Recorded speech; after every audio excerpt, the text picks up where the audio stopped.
Okay, so thank you everybody for coming. We're your Palms Neighborhood Council. For those that have not been here before, we are the locally elected neighborhood representatives of the area of Palms. So the 40,000 residents that live here in the give or take, 10, 20 block radius in every direction in the densest and most diverse community in Los Angeles. We're here to basically attempt as best we can to represent you. What that means is telling the city of Los Angeles what our neighborhood needs, advise them on things that are happening at the city council, policies that they're working on.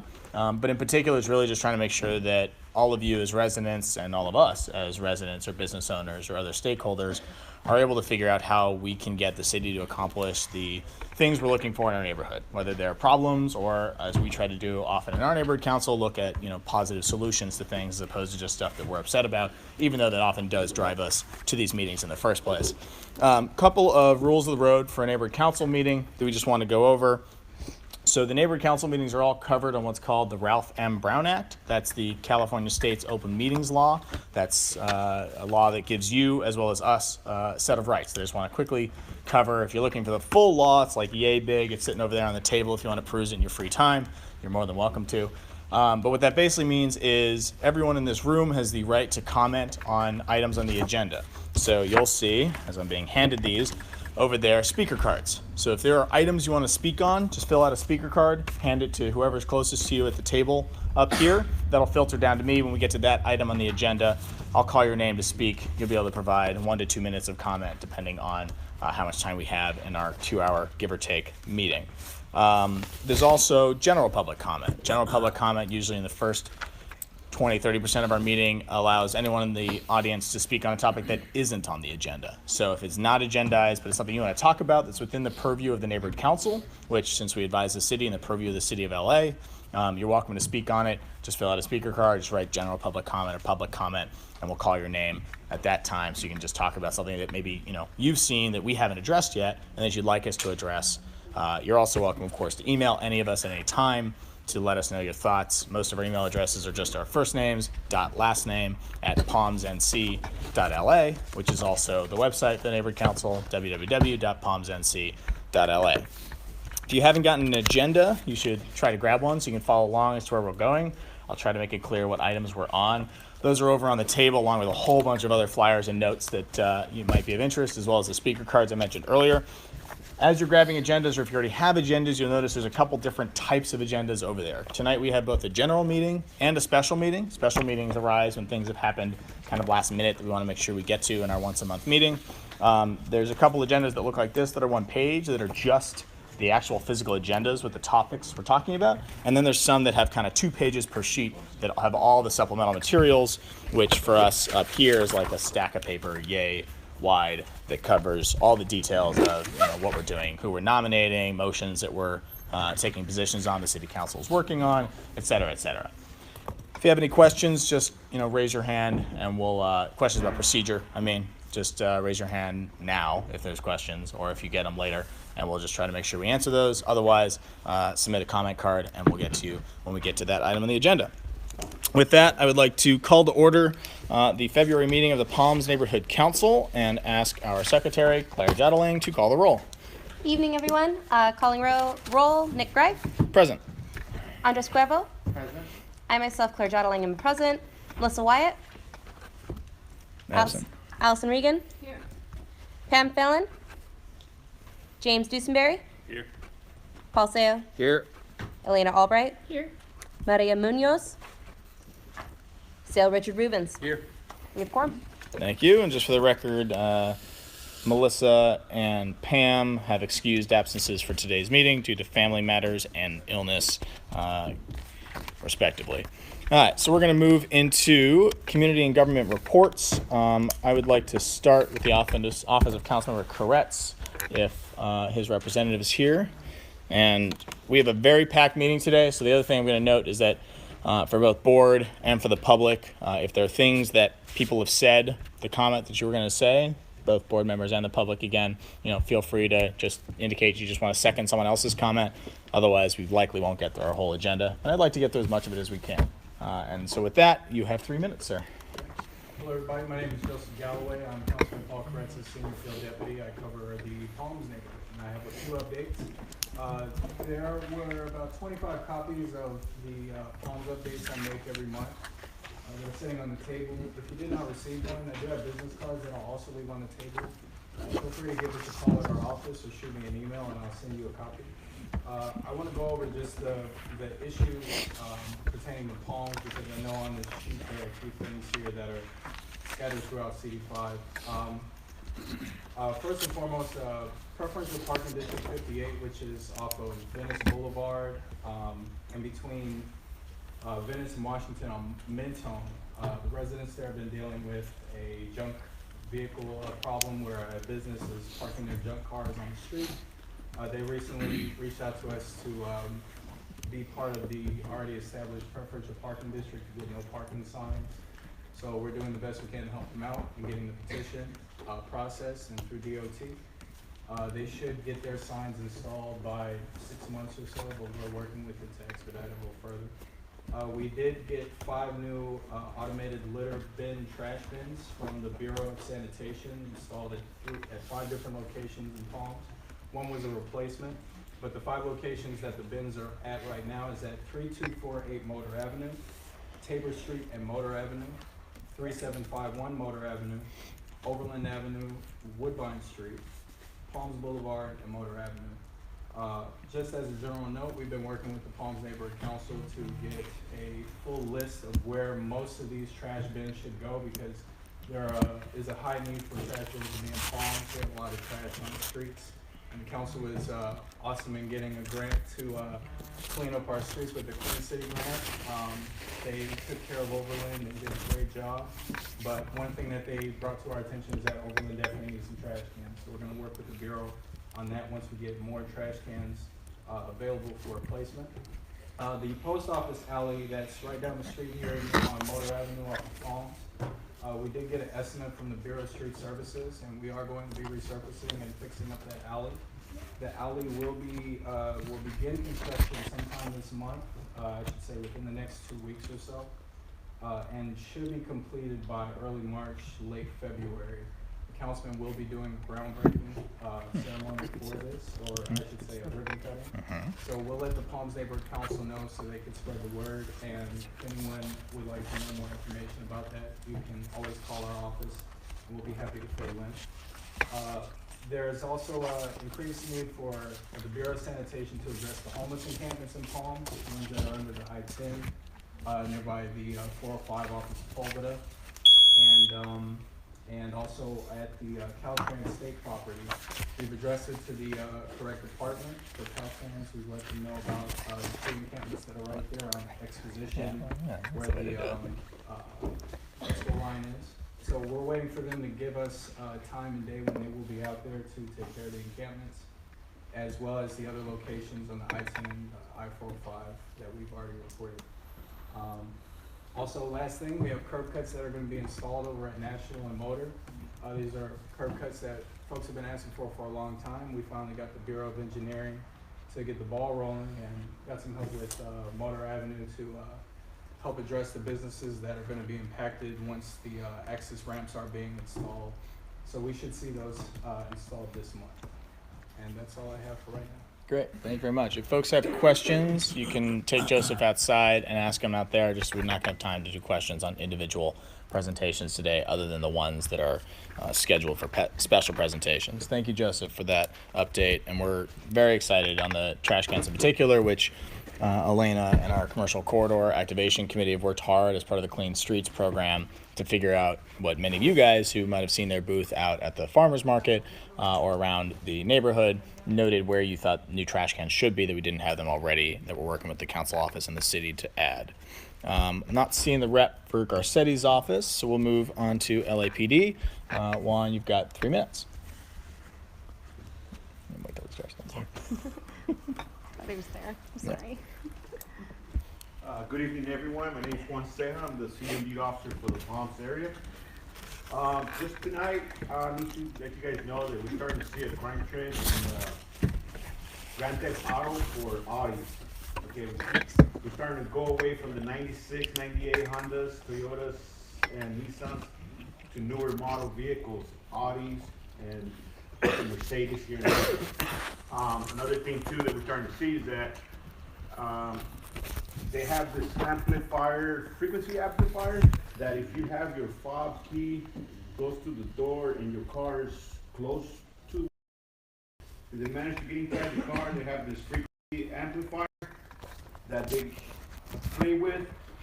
They get frequency, they get your car started by pushing the buttons, and then that frequency stays in that little, frequency catcher, and that's how they're stealing the Audis. So as soon as I get more information from Audi car productions and stuff, something that they might do with it to prevent this frequency from being easy to obtain, I'll get back to you on that. One of the other things that we had a PP phone in the area that was seen videotaping some of the windows. We recently caught somebody. We think he's the one responsible, but one of the descriptions really didn't match him, so there might be a second person out. If you guys continue to see strange people walking through the back of your building where your gas meters are, please call it in, report it as a suspicious activity, or just report it as a crawler, and we'll come on and investigate that. We have a Citizens Police Academy coming up. It's starting February 15th. It's kind of late that I come out here telling this, but it's still not too late to turn in the application if you're interested. It will end in 15 weeks. It's a nice academy. You get a feeling of what the police officers go through in the academy, minus all the exercise. Yeah, you won't be doing the exercise and all that, but you'll get a little bit of the law, department policies and procedures, and then you get to play this nice big video game. It's recommended, and you get a nice certificate from the police academy. Okay. One of the things that Joseph forgot to mention was complaints about some construction that was going on Venice Boulevard and Goldwyn Terrace. Recently, they got visited by the inspectors, so they went out there. They did find a couple of things that they're going to address, but that won't have a problem anymore with them parking all these vehicles on Goldwyn Terrace or blocking the streets. Let me see what other things. I think that's pretty much it. So if you guys are interested in the Police Academy, Citizens Academy, please see me. I'll be outside, and I'll get you guys information, and I'll turn in the application for you guys. Okay. Great. Thank you. So again, if you have questions, you can ask Juan outside. Thank you, officer, as always, for your help in the neighborhood. And then the Department of Neighborhood Empowerment, I'm not seeing. And so we're now going to move to our first of two special presentations for today. First is from Arellano Associates. We're going to talk about, I guess we should start with a show of hands. Has everyone at some point driven on or been driven on the I-10 Robertson National on-off ramp that's by where Venice and Robertson and all that meet? Seeing nods. Anyone look at that and think that's one of the screwiest on and off ramps you've ever seen? Great. Well, they're here to talk about how they're going to fix that, I think, or at least what they're going to do to change it to make it a little bit more user-friendly and I'm assuming safer. So we'll hand it over to you guys. It'd be great if you could do your presentation in about 10 minutes so we can leave some time for questions. And then they also are going to have a full session devoted to this on March 2nd. So if you don't get your question answered here, there'll be an entire dedicated, as many hours as you want, that'll happen on March 2nd. So take it away. Good evening. I'm Laura Woodalanda. I'm with Arellano Associates. We are a public outreach firm that's working with the team of Michael Baker International on this project, the I-10 Robertson National Area, which I'm sure you're all familiar with. So just a little bit about the project overview, and I'm sure many of you are far more knowledgeable about the area, but basically, as you're aware, it has a very unusual configuration with the on and off ramp configuration. It causes confusing connections. Caltrans standards like off ramps and on ramps to line up, be in generally the same area, and of course this is not the situation. It causes traffic circulation issues, poor driving conditions, affects transit users, pedestrians, and bicyclists. As you know, with the new Expo line station right there, there's a lot of issues right there, particularly with students going from the high school up at Hamilton High trying to get over to the Expo station. So we're trying to kind of clean up this whole area. And so tonight we're here to talk about where we're at in the project, and that is that we're very early on. Right now we're studying ways to improve the on and off ramps, simplify traffic movements and minimize the traffic impacts. I want to emphasize that we are very, very early in this process. In fact, the March 2nd meeting is going to be our first community meeting. We're actually in the feasibility study phase of the project. So some of the project benefits, obviously, are to remove the bottlenecks, relieve congestion caused by the existing conditions, improve the traffic movements in the area, and reduce the conflicts between everything that's out there, the vehicles, the transit, pedestrians, bicyclists. We also want to address some of the traffic impacts from the parking facilities at the Expo Culver City Station, help accommodate additional traffic that's generated by new development in the area, and then improve the overall operation of the I-10 freeway. So our project team, as I mentioned, Ariano Associates working with Michael Baker International. Our client is the City of Los Angeles Department of Transportation. We're also working in conjunction with the City of Culver City and Caltrans. So all these entities meet on a monthly basis in a project development team setting where we're going through issues, vetting issues. So by the time we get to you at the March 2nd meeting, which will be at Hamilton High School at 5:30, and we will work directly with the neighborhood council to push out information about that meeting so that you're aware of the specifics of it. But by the time we will get to that meeting, we have no foregone conclusions, no determinations, but we have vetted through enough issues that we can present to you some alternatives. And at that meeting, we're looking for feedback. So that, I'm sorry, I'm going to talk a little bit about the toilet. So again, we're very early. We're at that first green rectangular box where we're introducing the project at this point. We will look to begin environmental analysis later this spring, early this summer. And as many of you know, that's a rather lengthy process. We'll go a little bit quiet during that as we begin that phase, and then we'll come back out for more public input after that sometime next year.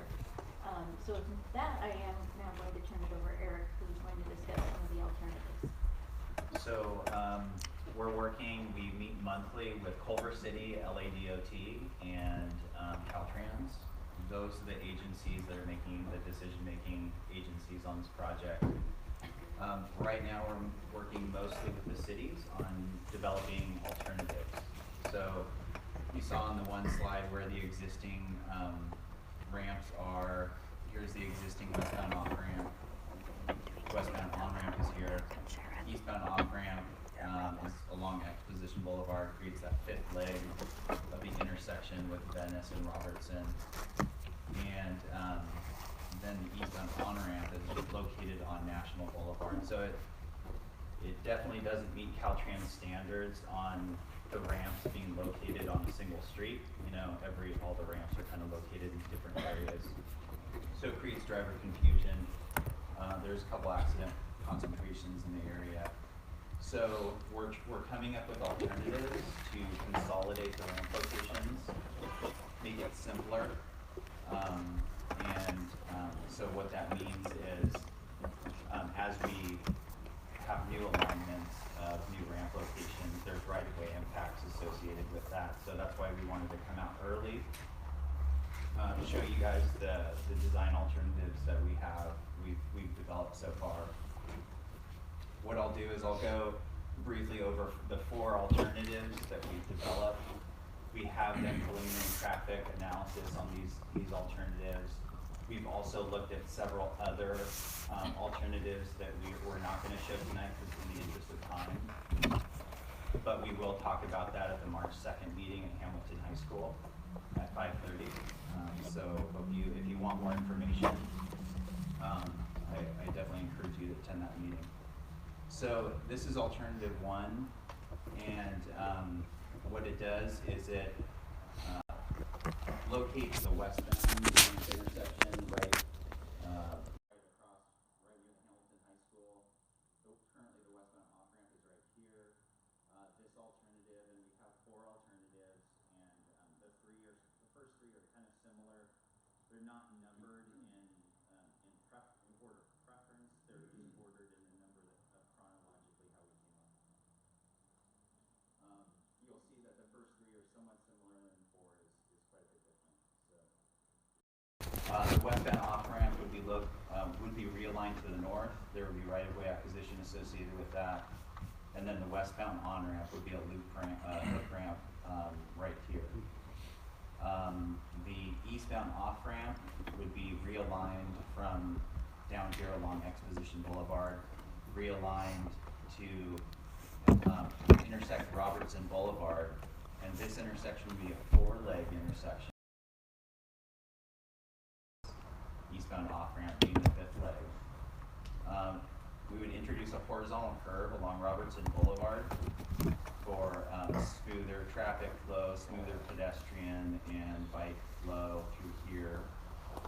And we would centralize the eastbound ramp intersection right here. The eastbound on-ramp would be realigned to right here. Caltrans, these are just alternatives. Caltrans will have kind of the final say on certain geometric elements of the project, vertical, horizontal alignments, safety purposes and whatnot. So these haven't been completely reviewed and approved by Caltrans. They could require certain tweaks to it. So for this eastbound on-ramp, we would connect to the existing eastbound on-ramp right here, close this on-ramp location, of course, and create a cut-through street. We would use the existing eastbound on-ramp location as the Ellis Ave, as a cut-through street to Ellis Ave, which would be cul-de-sac right there. So let's go to Alt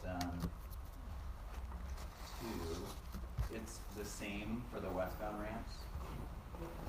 So the westbound ramp intersection would be located centralized here.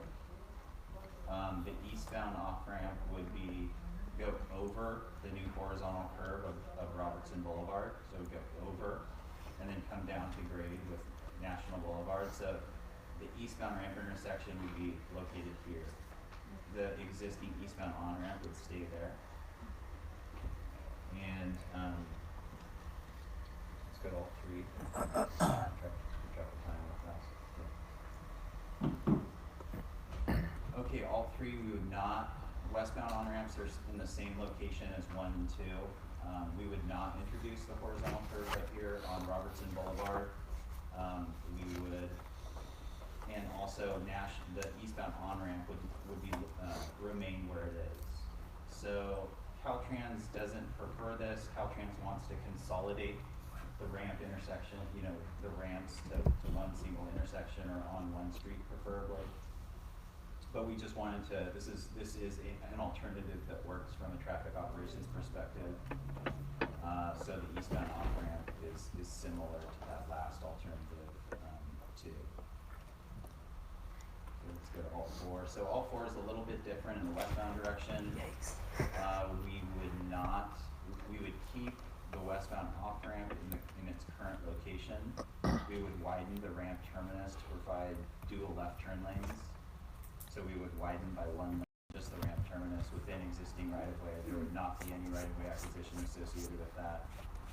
One thing you may have noticed on all alternative is an additional right turn pocket right here, southbound Robertson Boulevard to National. That is common to all alternatives.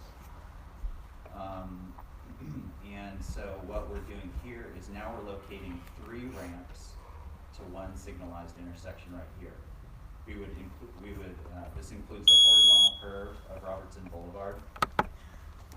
This eastbound on-ramp is right here, similar to the previous all 3, actually all 1, I believe. And the eastbound off-ramp is located here. The westbound on-ramp would remain where it currently is. So it would be Only took us how many months? it would be all located. This alternative has, less impact. We're going to go into more detail during our meeting on March 2nd. So we'll have like a half-hour presentation or 45-minute presentation, and we'll talk about traffic operations and right-of-way, more detailed right-of-way impacts and stuff like that. So that's where we're at, and Great. So wanted to be able to take a few questions from folks, set aside about 5 minutes for that if folks have burning questions. The first one I just want to start you off with is why? We know it's a mess now. So the question is, why now? Why are we doing this? Where's the money come from? And how do they pick this over other projects? We're obviously thrilled it's in our neighborhood, but we're curious. Yeah, sure. And that may be a question. We have Larissa from LADOT and Jane from Culver City here. But I'll say what I know. So LADOT, or City of LA and Culver City have been, and Caltrans have been looking at this interchange for, I think, 10 years? Or longer. Yeah. So, and they found the money to study the intersection. So the project is not funded for the environmental clearance phase. It's funded. The project's not funded for design and construction. So they'll be looking, to LA Metro, Measure R, Measure M funds potentially to fund the design and construction of this. But this, the environmental clearance phase of this project will go through mid-2019, I believe. And Larissa, do you have any other thoughts? Well, originally the project was originated by the city of Culver City because they felt that cars were getting lost and not getting to their destinations with the current configuration. So Now they have GPS. they originated the project, they applied Yeah. for the grant from the federal government, received the money, but after some internal discussion, they decided to transfer the money, the funds and the management to the city of Los Angeles, LADOT. So we took it over, and we have we have Metro, we have Caltrans, City of Culver City, City of Los Angeles, and basically consultants looking at the possible solutions. And like Eric said, it's just a study. We received the money for the study only. So we're trying to figure out what kind of improvements we can have, near-term, mid-term, and long-term improvements. And then after we go through the environmental process, we apply for, hopefully we'll have a number of alternatives and a number of improvements that we can actually apply for to the metro, to the state, for any available funding to actually go ahead and construct the project. So this process has to go through the environmental phase first in order to get all the clearances. Got it. All right, so we'll open up to other questions if folks have them. Yes.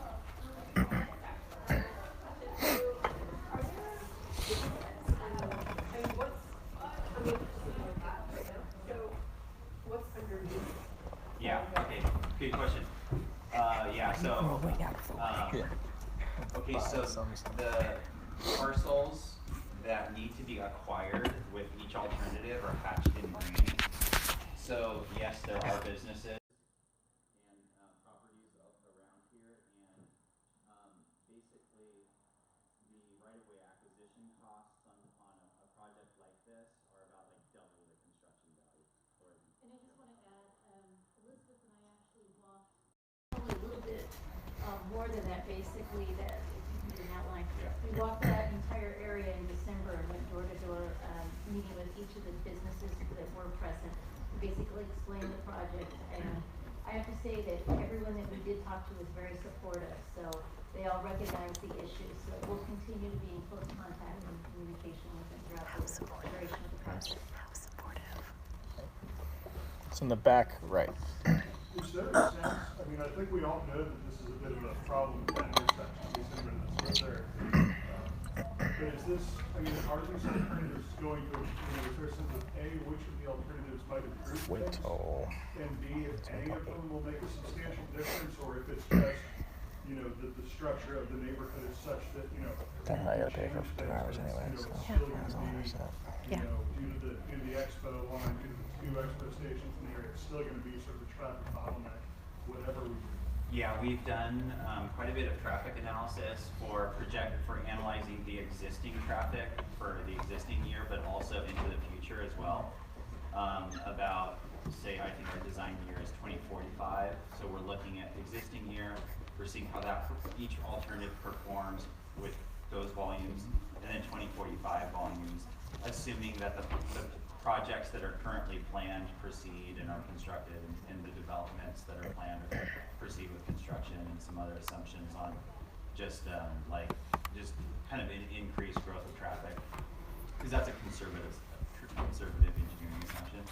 But yeah, certain alternatives perform better than others, and so we'll go into that more on. It looks like all four is right now performing better from a traffic operations standpoint.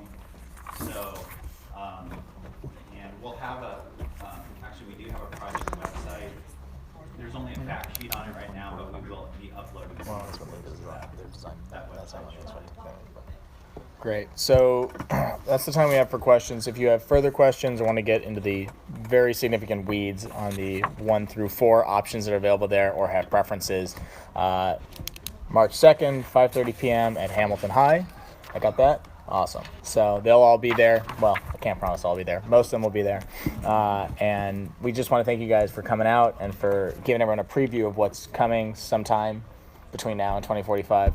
And yeah. So no, but in non-jest, we really do appreciate the work you guys do to help. We know that this stuff takes a while. We know that the state's CEQA law, which is the Environmental Quality Act law that everyone has to follow, takes years just to, meet, even for projects that are public infrastructure for all of our benefit. They still have to go through thorough vetting before they get done.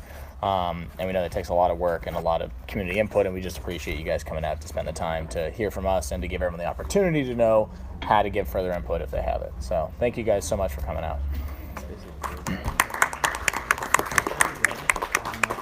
5:30 p.m. Yeah.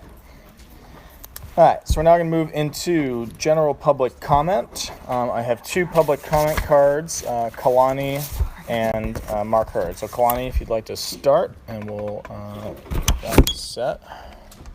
Go for it. Hi, I'm Kalani Benjamin, and many of you may have gotten this flyer in the mail for our current council member. And I couldn't help but notice that a few past and some present members of our council have listed their endorsements for the current council member. Finding that they were willing to take a side on that issue, on who will become our council member, I'm hoping that the council will also be willing to take a stand and stating where we as a community hope to stand on the issue of the current migration ban that has been put into place federally, taking into mind that we have relied on the kindness and good grace of the Iman Center, a Muslim-based center, for many years. And I do hope that we can count on the council to take a stand on how this affects all of our civil liberties. And today it may be the Muslims, tomorrow it may be the LGBT community, next it will be based on the color of your skin, the accent you may have. So that is the comment I wanted to make. Yeah, thank you. 19 seconds to spare. Well done. Thank you, Kalani. And for those interested in that topic, I'll direct you to our special agenda, which is focused on exactly that. And we'll actually be hearing from the president and CEO of the Iman Center to kind of hear about how it's affecting the community here, who has been so gracious to us. So thank you for bringing that up, Kalani. So now I'll move to Mark Hurd for 2 minutes. No microphone up here, right? No, but your minutes have Hi, started. everybody. My name's Mark Hurd. I'm one of the 3 candidates running for city council in this district, CD5. I'm a former board member of the Westwood Homeowners Association, 2009, founder and 4-year member of the Westwood Neighborhood Council from 2010 to 2014, and a 4-year member of the Land Use Committee on that council. We spent 4 years in Westwood fighting development. We're not against development. Communities have specific plans which allow development at certain levels. They're designed to protect the community and the character of your community. Now, what's going on in Los Angeles right now is, if you haven't opened up the LA Times in the last month, you'll notice the developers are having their way with the city councilman. Our councilman, Paul Koretz, I consider him to be a puppet. What they do is they grease him, they donate to their campaigns, and then they vote for 245-foot high-rises that are zoned for 45 feet, where gridlock already exists. Over 500 intersections in Los Angeles already have gridlock. So I am the only pro-measured candidate in this race. The other two guys, Jesse, who's a good guy, I talk to him almost every week, every day practically. We have a common interest to get Paul out. So the enemy of my enemy is my friend in this case. There are 7 debates coming up. They're all on my flyer. There's no reason for you guys not to engage and at least hear out all 3 candidates and get your head around why I'm this way on this position, why Paul might be this way, why Jesse might be that way. I will try to stream all 7 of them live on my Facebook page. It's very easy. You just take your camera, you turn it on, and you can see the debate live. That's how the millennials do it. I'm a baby boomer. Boom. So I hope you guys take a look, engage yourself in the debates, and thanks for your time. Thank you very much. Appreciate it. And then we had one more comment card for public comment submitted before we close public comment, which is from Lee Wallach. Who stepped out? Lee. Lee. Your time has started. Lee Wallach from the North Avenue Improvement Association, right on time. A few little notes. On Saturday here at the Amon Center, our host, there will be a community-wide garage sale. If you've got some stuff that you'd like to put out and hopefully get picked up by somebody else, please come by and talk to folks in the office. Or if you need some new stuff, some simply used items, please feel free to come by. Also, Do you have a question? part of our effort to improve and revitalize Motor Avenue and the corridor, I'm happy to announce, thanks to Councilman Paul Koretz's office and Department of Transportation, we will be installing on the 8th of this month our first bike corral, the first of a number of them. So we'll probably have a little ribbon cutting and so on and so forth, so we'll let everybody know. But it's part of an effort to, again, expand, revitalize, and improve our bicycle infrastructure. So those are the 2 items I have for you. Lee, what are the hours of the garage sale? It is from There's a flyer somewhere out there. Probably about I saw a flyer. All right. So Sounds good.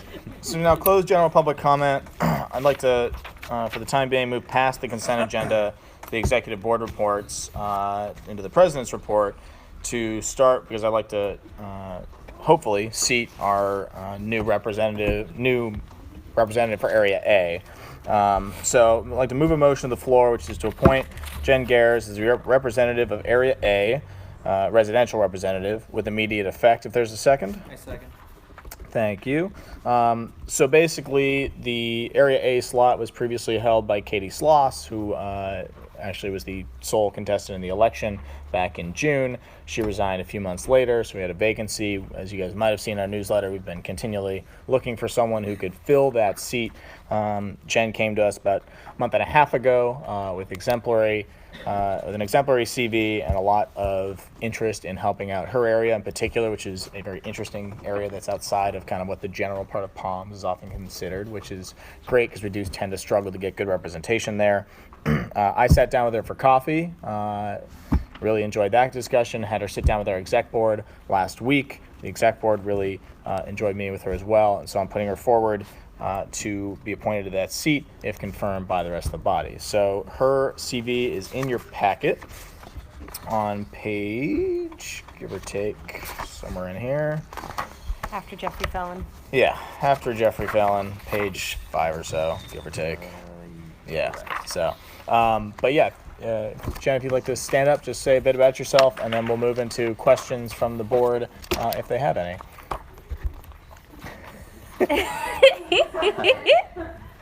She'll fit right in. Yeah. I would love to give up the Area A. It's a great neighborhood. I I love it coming in, see all my neighbors walking all the time, and I feel like Area A is a little disconnected from the rest of Palm sometimes, and I'd like to kind of place them involved and have a great time. Thank you. Great. So I'll open it up to the board if board members have any questions that they'd like to ask Jim. Seeing none to my left. Andy. Hi Jen, could you share your vision for your area and for the neighborhood as a representative of Area A? My vision for my neighborhood would to have them be more connected with the rest of Palms. I feel like Area A is on that tail end and is often sometimes considered Mar Vista, or, you know, we're kind of right on the end there, and I feel like they just kind of stay to themselves, and I feel like a lot of people are disconnected from all the great stuff happening over on Motor and Overland and the whole general area. Do you have any ideas of what you mean by that? Like, how would you connect? I'd like to do outreach right away to get flyers out to some of the neighbors, make sure they're connecting socially with any of the area A people are on social media and know about the neighborhood council would be the first step, because I think once they start getting their feet, there's also a lot of seniors that have been in Area A for a long time, since they're always homeowner area. So I think that's going to be a real flyover to the door with a lot of the older people, because they're not connected socially. And a lot of them are really great citizens that have been here from the beginning. I know a few neighbors on my street in general who were first-time homebuyers. I mean, there's a couple people that are almost 90 that bought in that neighborhood that are still living there. And I think it'd be really nice to kind of start reaching out and knowing that part of Palms more and seeing how they can be connected if they're not on social media, to have a check-in with them. And just very quickly, because I know we're short on time, tonight we're going to be voting on Measure S. Area A is a lot more one-unit homes than the rest of the neighborhood. What are your views on Measure S? I am for developers, so that would be, I'm still new to learning about Measure S, but that would be against Measure S, correct? So Correct. or I am on it, yes. Thank you.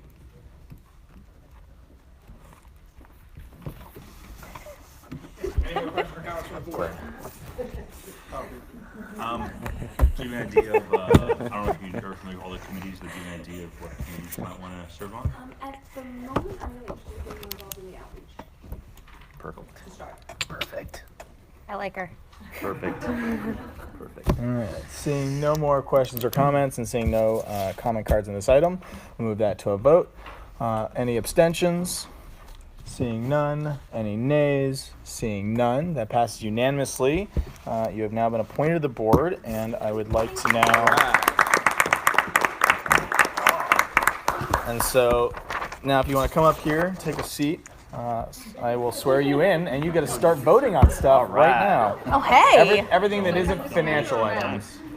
Your choice. She thought she was I mean, going. it might be easy to go that way. I don't know. Get her. Here. I'll give you that to go along with as I swear you in. Okay. Go around. That's fine. Anywhere you like. All right.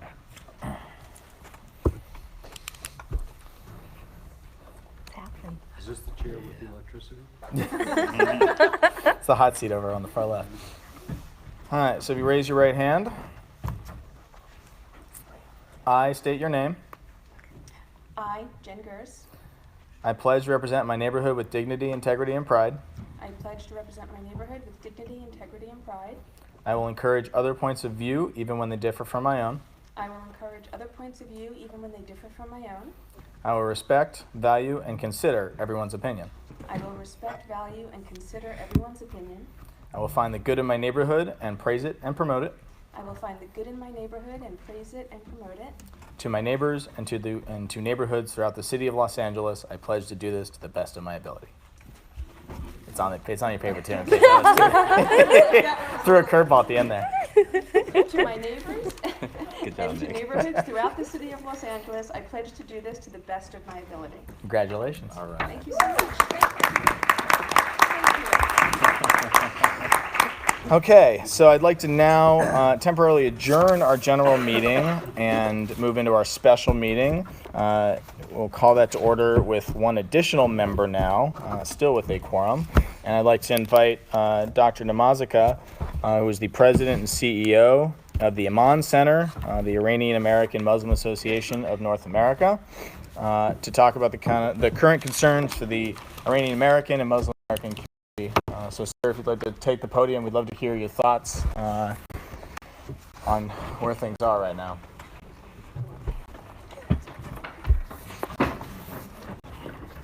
It's his podium, so I can't tell him.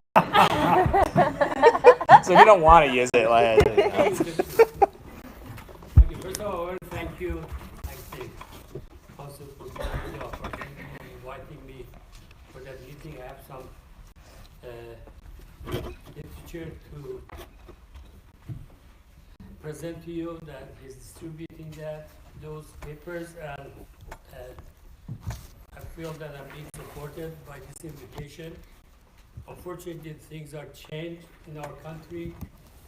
This is for 42 years. I spent most of my life in the United States. I went to USC for postgraduate program. When I finished, I was invited to teach there, and I taught there for 22 years full time.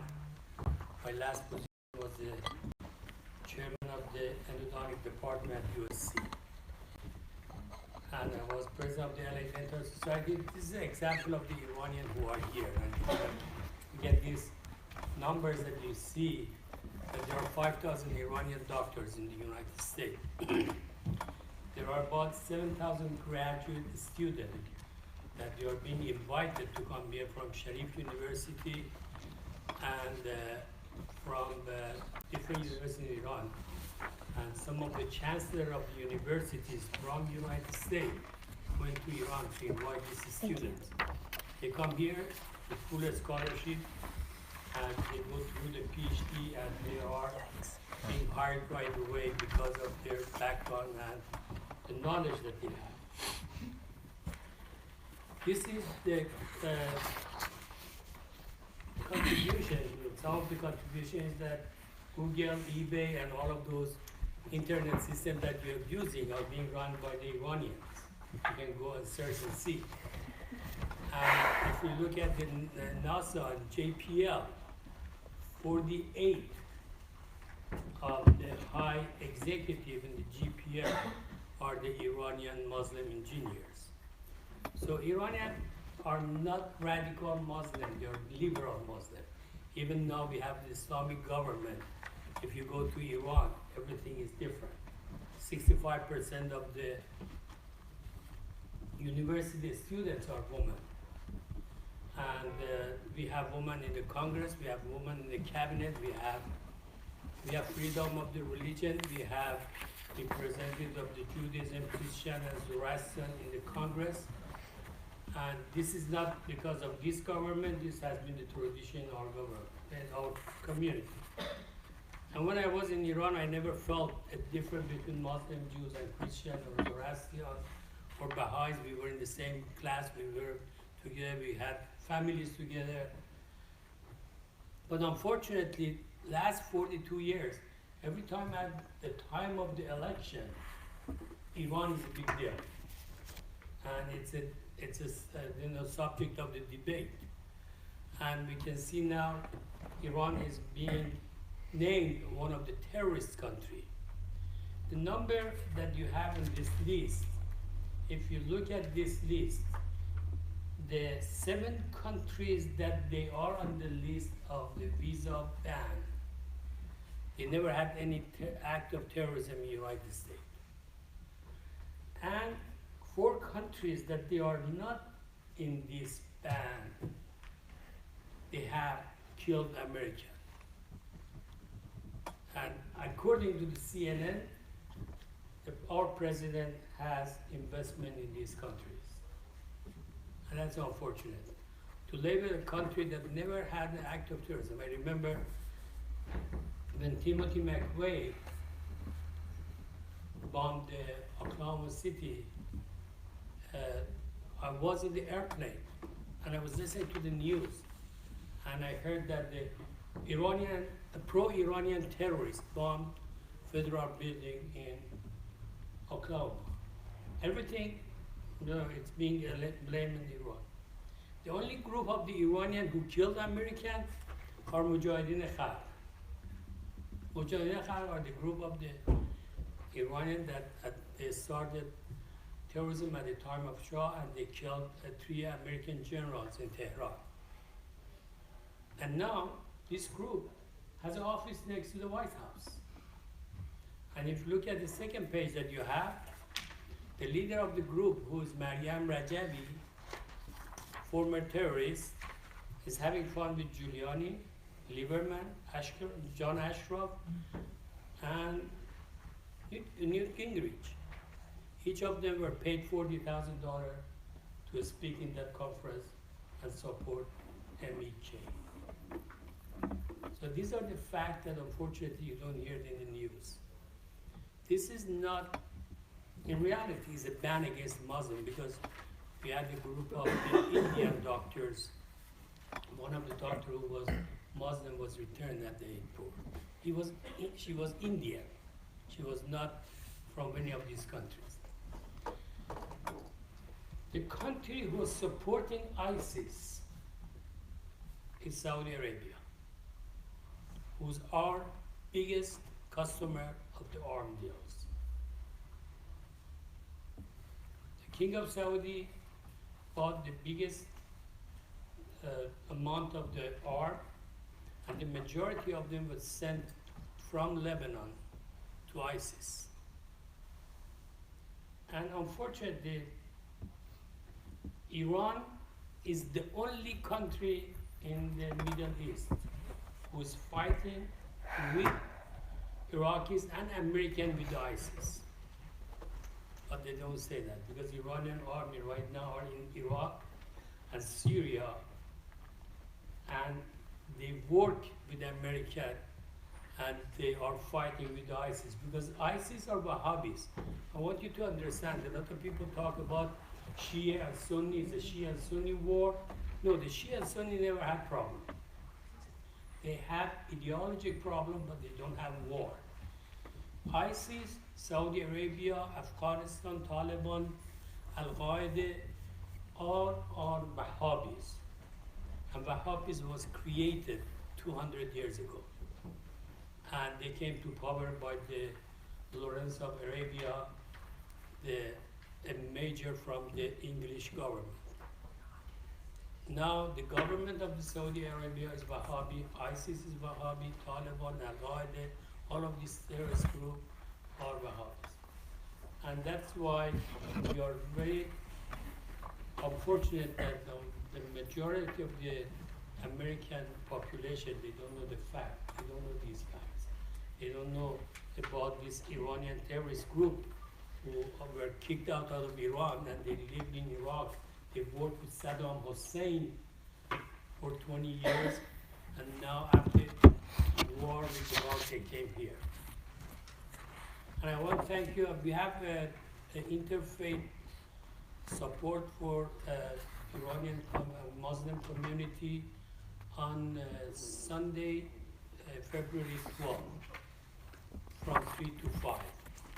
I invite all of you to join us, and I appreciate that if you can talk to your friends about the facts that there are.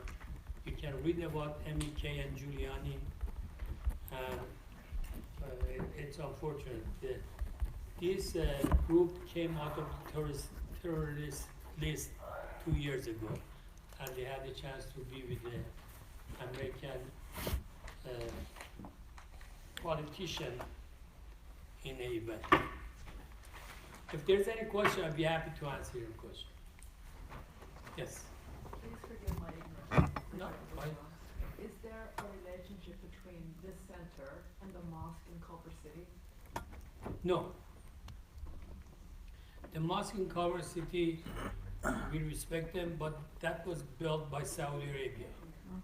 Unfortunately, Saudi Arabia is one of the lobbyists who is trying to create a war between the United States and Iran.